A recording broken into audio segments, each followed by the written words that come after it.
O casamento que você sempre quis. Autor Gary Chapman, capítulo 5. Quem toma conta do quê? Amy e Dan acabam de voltar da lua de mel em Maui. Os dois voltam ao trabalho e estão entusiasmados com sua primeira noite juntos em sua nova casa.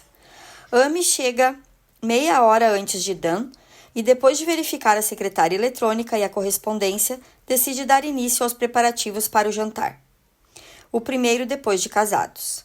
Mal começa a cortar as cebolas quando Dan entra pela porta, vai direto para a cozinha e a abraça, dá-lhe um beijo apaixonado, e antes dela recuperar o fôlego, ele já está jogando videogame. Quando o jantar fica pronto, Amy o chama e ele entra todo alegre com um grande sorriso dizendo: "Puxa, que cheiro gostoso!" Segue-se um período normal de conversa, a maior parte do tempo relatando os vários comentários dos amigos no escritório, até que o jantar termina.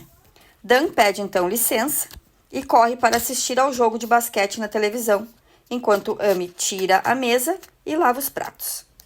Mais tarde, estão juntos de novo e passam uma noite repleta de ternura. Na noite seguinte, o processo é praticamente o mesmo. A terceira noite não é muito diferente.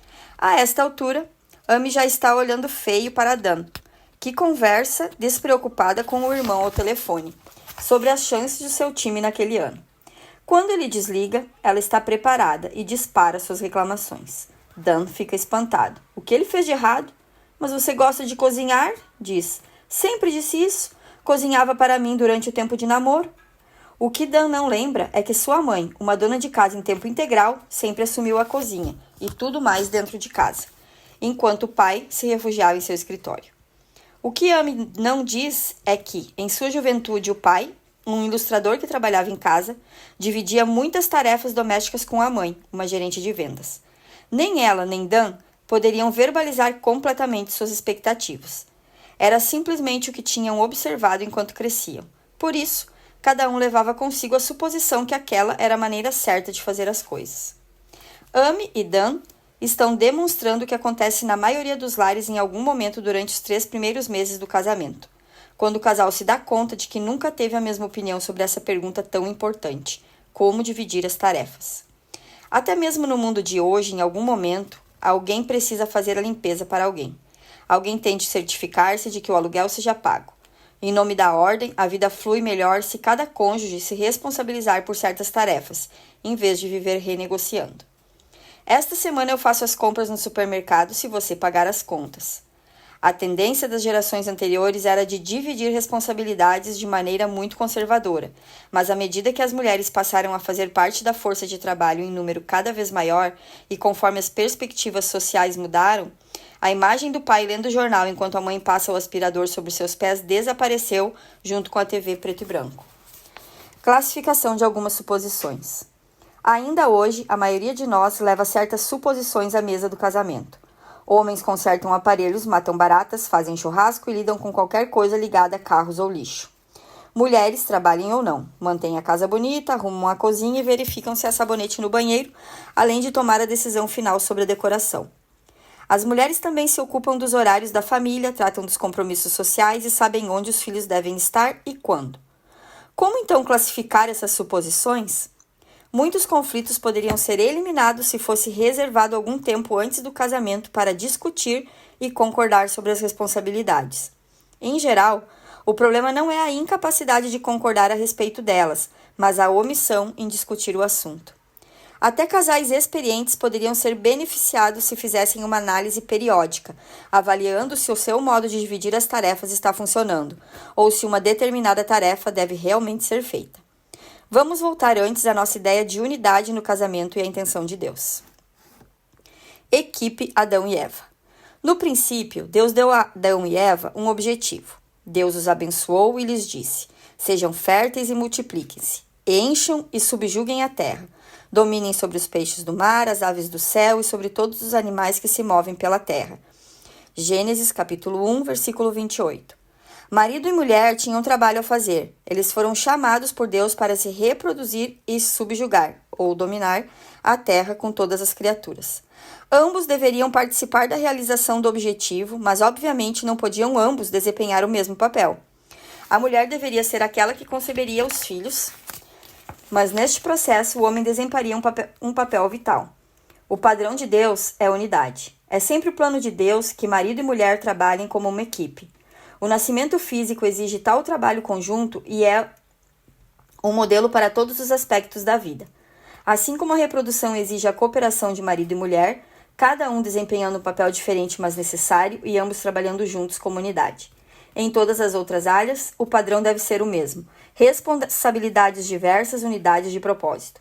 Os jogadores de uma equipe esportiva não exercem as mesmas funções, mas têm o mesmo objetivo. Marido e mulher, da mesma forma, não desempenham papéis idênticos, mas trabalham rumo a um objetivo comum, como uma equipe comissionada por Deus. Uma alusão à diversidade de papéis que Adão e Eva deveriam exercer pode ser vista em Gênesis 3, onde Deus pronuncia julgamento sobre eles após o pecado. A mulher, ele declarou: multiplicarei grandemente seu sofrimento na gravidez. Com sofrimento você dará à luz filhos. Seu desejo será para o seu marido, e ele a dominará. E ao homem declarou: visto que você deu ouvidos à sua mulher e comeu do fruto da árvore da qual ele ordenara que não comesse, maldita é a terra por sua causa. Com sofrimento você se alimentará dela todos os dias da sua vida. Ela lhe dará espinhos e ervas daninhas, e você terá que alimentar-se das plantas do campo. Com o suor do seu rosto você comerá o seu pão, até que volte à terra, visto que dela foi tirado, porque você é pó e ao pó voltará. Gênesis capítulo 3, versículos 16 ao 19. O juízo de Deus sobre Eva estava relacionado ao sofrimento ao dar à luz. O parto era certamente um papel singular destinado a ela. Esse juízo não afetou o papel do homem no processo reprodutivo. Quando Deus impôs um castigo específico sobre Adão, ele escolheu a terra, pois Adão era lavrador. Espinhos e ervas daninhas iriam tornar o processo de cultivo mais difícil. Esses dois castigos serviriam de lembrança constante dos resultados do pecado, e cada um foi feito sob medida. Isto é, o julgamento sobre Eva se referia a um papel que cabia unicamente a ela, e Adão enfrentava o seu diariamente nos campos ao desempenhar sua principal responsabilidade de prover alimento para a família. Se Eva deveria executar seu papel para alcançar o objetivo de Deus, ser fértil e multiplicar-se, então é claro que não poderia cultivar os campos. Como o papel de Adão na reprodução era diferente, ele tinha liberdade para concentrar suas energias no segundo aspecto do objetivo de Deus, o de dominar a terra e as outras criaturas vivas. Desse modo, a ênfase era sobre a mulher como mãe e o marido como provedor. Esses papéis não devem ser considerados compartimentos herméticos. Quem quer que conheça algo sobre economia agrária sabe que a esposa do lavrador desempenha um papel vital no sucesso da fazenda. Com certeza, Adão também tinha responsabilidades na criação dos filhos. A ênfase bíblica na educação de filhos é sempre sobre pais e não mães. O que temos neste capítulo é uma introdução à ideia de responsabilidades variadas no casamento, com ênfase no trabalho de equipe para atingir os objetivos divinos. Trabalho, família e escolhas. A seguir vem a famosa mulher de Provérbios 31, a qual conhecemos. Uma esposa exemplar. Feliz quem a encontrar. É muito mais valiosa que os rubis. Seu marido tem plena confiança nela e nunca lhe falta coisa alguma. Ela só lhe faz o bem. E nunca o mal, todos os dias de sua vida. Escolhe a lã e o linho e com prazer trabalha com as mãos. Como os navios mercantes, ela traz de longe as suas provisões. Antes de clarear o dia, ela se levanta, prepara comida para todos os de casa e dá tarefas às suas servas. Ela avalia um campo e o compra. Com o que ganha, planta uma vinha. Entrega-se com vontade ao seu trabalho. Seus braços são fortes e vigorosos. Administra bem o seu comércio lucrativo e a sua lâmpada fica acesa durante a noite. Nas mãos, segura o fuso e com os dedos pega a roca. Acolhe os necessitados e estende as mãos aos pobres. Não teme por seus familiares quando chega a neve, pois todos eles vestem agasalhos. Faz cobertas para sua cama, veste-se de linho fino e de púrpura. Seu marido é respeitado na porta da cidade, onde toma assento entre as autoridades da sua terra. Ela faz vestes de linho e as vende, e fornece cintos aos comerciantes. Reveste-se de honra, de força, e de dignidade. Sorri diante de futuro. Fala com sabedoria e ensina com amor. Cuida dos negócios de sua casa e não dá lugar à preguiça. Seus filhos se levantam e a elogiam. Seu marido também a elogia. Provérbios, capítulo 31, versículos 10 ao 28. Ninguém pode ler este capítulo e concluir que o papel da mulher se limita a dar à luz. Ainda assim, uma forte impressão fica gravada para esta mulher. O centro de gravidade era o lar. Ela se envolvia em várias e diferentes atividades: costurar, cozinhar, comprar campos, plantar vinhas, fazer e vender linho fino e cintos, cuidar dos pobres e necessitados e falar com sabedoria e bondade. Todavia, tudo isso era dirigido para o bem-estar da sua família. Seu marido, versos 11 e 12, seus filhos, versos 15, 21 e 27, e ela mesma, verso 22. Os resultados dessa vida: seus filhos se levantam e a elogiam. Seu marido também a elogia, verso 28. Creio que este é o retrato que Paulo tinha em mente ao escrever que as mulheres mais velhas deveriam ensinar as mais novas a estarem ocupadas em casa. Isso não significa que a mulher cristã deve ser confinada a qualquer conjunto específico de deveres domésticos, mas que sua família deve ser central em todas as suas atividades. Quando tiver que tomar uma decisão relativa a uma nova responsabilidade, as perguntas devem ser: como isso afetará minha família, meu marido, meus filhos, a mim mesma, nosso relacionamento? É importante destacar, no entanto, que a maioria de essas convicções serem colocadas em prática variará de uma família para outra. Muitas mulheres que trabalham fazem sacrifícios extraordinários nesse sentido, desde a profissional que opta pelo trabalho freelancer em casa, com ajuda considerável para a renda familiar, até a mãe que chega à noite depois de um dia longo e passa horas ajudando os filhos com a lição de casa, deixando de lado seu próprio descanso. Outras vezes, significa voltar a trabalhar para que a família possa pagar a faculdade para os filhos. Note também que o Novo Testamento faz várias referências às mulheres que trabalham. Priscila, a fabricante de tendas que encontramos em Atos e novamente em Romanos, 1 Coríntios e 2 Timóteo. Lídia, a vendedora de tecido de púrpura, Atos capítulo 16, verso 14. E não se esqueça das mulheres que, segundo Lucas 8, viajavam e contribuíam financeiramente para o ministério de Jesus e os 12. O que dizer da responsabilidade dos maridos? Lemos em 1 Timóteo 5, versículo 8. Se alguém não cuida de seus parentes e especialmente da sua própria família, negou a fé e é pior que um descrente. No contexto, esta passagem trata da responsabilidade do homem de cuidar das viúvas em sua família, mas com certeza, se ele deve cuidar das viúvas, tem a mesma responsabilidade com sua família imediata. Deus, o provedor. Jesus se refere constantemente a Deus como Pai. Essa é a sua descrição de Deus como provedor. Qual de vocês, se seu filho pedir pão, lhe dará uma pedra? Ou se pedir peixe, lhe dará uma cobra?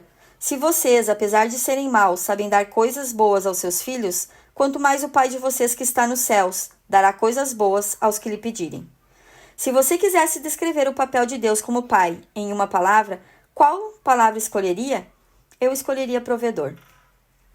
Ele tem providenciado tudo o que é necessário para a vida e a piedade. 2 Pedro, capítulo 1, versículo 3.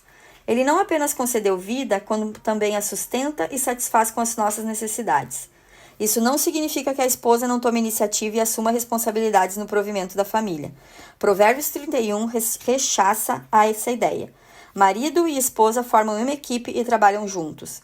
Mas o padrão bíblico é que o marido assuma a responsabilidade básica de satisfazer as necessidades materiais da família.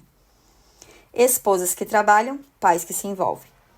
Há com certeza famílias nas quais, por várias razões, a mulher precisa assumir o principal de provedora. De uns anos para cá, com as mudanças na economia e a falta de segurança no mercado de trabalho, as mulheres cada vez mais assumiram essa tarefa devido à luta dos maridos contra o desemprego ou subemprego. Deus dará força e graça a essas esposas. Uma mulher assim deve, porém, ajudar o marido a compreender seu papel no relacionamento e continuar a respeitá-lo e incentivá-lo. Lembre-se, marido e mulher constituem uma equipe e todos em uma equipe devem ter responsabilidades. Da mesma forma, nos últimos anos nos tornamos ainda mais conscientes da importância de pais envolvidos e comprometidos e do custo para a família e para a sociedade quando isso não acontece. Há pouco tempo, ouvi um homem na faixa dos 50 anos de idade expressar este pensamento. Durante minha juventude, meu pai viajava muito a negócios. Ele não fazia nada em casa e pouco se envolvia na vida de meu irmão e na minha, exceto para nos levar a lugares como o circo de vez em quando. Decidi que quando crescesse seria diferente com a minha família. Muitos homens da mesma idade, mais jovens, compartilham este mesmo compromisso. O papel da mãe no parto e na amamentação é básico, mas a criança também precisa do envolvimento caloroso e emocional do pai. A criança precisa de ambos. O pai deve estar tão interessado no bem-estar do filho quanto a mãe. O companheirismo e a educação das crianças não podem ser delegados exclusivamente à mãe. Marido e esposa são membros de uma equipe e devem funcionar como tal. Na sociedade urbana de hoje, mais de 50% das mulheres têm empregos de tempo integral fora de casa. Antes da chegada dos filhos, é relativamente fácil negociar o que marido e esposa concordam em ser uma distribuição justa das responsabilidades. Cada um faz uso de seus interesses e conhecimento, combinando quem fará o quê. Ocasionalmente, eles decidem ajudar um ao outro em suas tarefas, e o amor flui livremente entre os dois.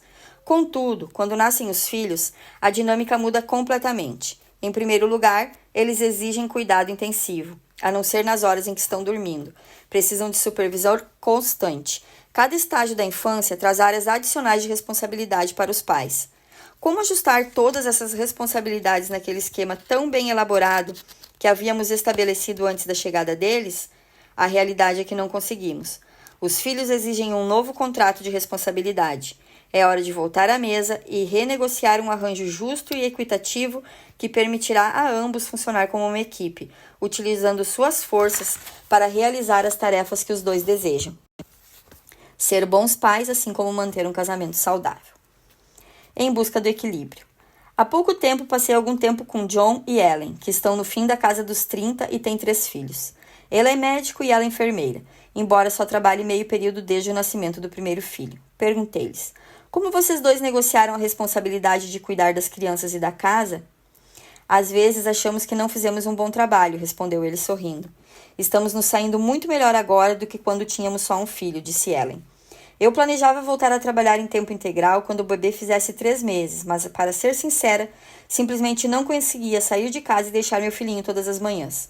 Talvez fosse por causa de meus instintos maternais. Foi nessa época que eu e o John concordamos que eu só trabalhasse meio expediente. Mesmo assim, havia muitos detalhes a resolver. Quando as crianças entraram na pré-escola, contratamos alguém para cuidar deles durante a nossa ausência. Agora que todos estão na escola, estabeleço meus horários de modo a poder estar em casa quando chegam na parte da tarde. John tem sido ótimo, ajudando-me com todas as coisas que precisam ser feitas na casa. Eu nunca sonhei que lavaria roupa e limparia um banheiro, disse John. Mas tenho que admitir que isso me dá um grande sentimento de realização pessoal e sei que Ellen gosta do fato de minha ajuda. Ele até cozinha algumas vezes, mas só coisas básicas, disse Ellen. Sou muito bom com hambúrgueres e salsichas, ele continuou. Cheguei a tentar fazer macarrão um dia desses e saiu ótimo. Nosso maior desafio é achar tempo um para o outro. Queremos nos envolver na vida dos nossos filhos e acredito que estejamos fazendo um bom trabalho. Às vezes, porém, percebo que não temos tempo só para nós dois. Trabalhamos nesta questão e, em algumas ocasiões, somos obrigados a fazer escolhas difíceis. No último fim de semana, por exemplo, deixei de participar de uma conferência médica para poder passar o fim de semana com ela. Meus pais ficaram com as crianças. Foi ótimo ter 3 dias só para nós dois. Trabalhando como equipe. Ficou evidente para mim que o plano de John e Ellen era trabalhar como equipe. Embora esse fosse um desafio constante, eles estavam fazendo o máximo para se envolver na vida dos filhos e manter um casamento sólido. Como equipe, marido e mulher devem trabalhar juntos sob a orientação de Deus para determinar o papel que cada um vai desempenhar, a fim de que possam realizar os propósitos divinos para a sua união. Os papéis específicos podem mudar de uma família para outra, ou mesmo dentro da mesma família de vez em quando, mas devem ser agradáveis a cada parceiro. Aceitar papéis diferentes não destrói a identidade, apenas a enfatiza. Como marido e mulher, o casal caminha lado a lado na direção do objetivo comum. Em minha opinião, os dons e as habilidades dos parceiros devem ser levados em consideração ao determinar as responsabilidades. Um pode ser mais qualificado do que o outro. A partir do momento que fazem parte do mesmo time, por que não usar o jogador mais qualificado para trabalhar na área em que ele é especialista? Em minha própria vida, imagino o caos que seria se eu tivesse que fazer compras no supermercado. Este é o departamento da minha mulher e ela é altamente qualificada. Em outros casais, no entanto, o marido pode ser particularmente habilidoso nesta tarefa. Nada do que foi dito até agora significa que, uma vez assumida uma responsabilidade por um dos cônjuges, o outro nunca deva ajudar na execução. Digamos que o marido aceite a responsabilidade de passar o aspirador de pó no chão toda a quinta. Isso não quer dizer que a mulher jamais deva fazê-lo. O amor quer ajudar e faz isso com frequência. A aceitação dessa responsabilidade significa, porém, que se a mulher não ajudá-lo nesse trabalho, ele não vai ficar ressentido. O marido não está esperando o auxílio dela, porque a tarefa é dele. Se ela colaborar, ele aceita isso como um ato de amor, o que de fato é. Para encerrar, as escrituras não nos dizem como resolver discussões sobre quem faz o quê, mas nos incentivam a concordar sobre uma resposta. Amós perguntou certa vez: 2 pessoas andarão juntas se não estiverem de acordo? Amós, capítulo 3, verso 3. A resposta é: não muito longe e não muito bem. O acordo em relação às responsabilidades é uma questão relativamente simples, mas se for ignorada, os problemas devem explodir como a lava de um vulcão. Agora é com você. Em seu casamento, quem tem a responsabilidade básica da provisão financeira? A esposa. 1. A esposa. 2. O marido. 3. É compartilhada. Assinale como é na sua casa. Você está satisfeito com o arranjo atual? Caso negativo, escreva uma breve descrição das mudanças que gostaria de fazer. 2. Sem discutir com o seu cônjuge, faça uma lista dos itens que considera serem sua responsabilidade em casa. Faça uma lista separada dos itens que considera ser responsabilidade dele ou dela. Inclua tudo e seja tão específico quanto possível. 3. Peça a seu parceiro que leia este capítulo e complete as tarefas 1 e 2. 4. Em uma hora combinada, mostrem suas listas um ao outro. Você pode descobrir: A. Que concordam absolutamente com seus papéis. B. Que discordam sobre itens específicos. Há uma certa confusão sobre quem é responsável pelo quê.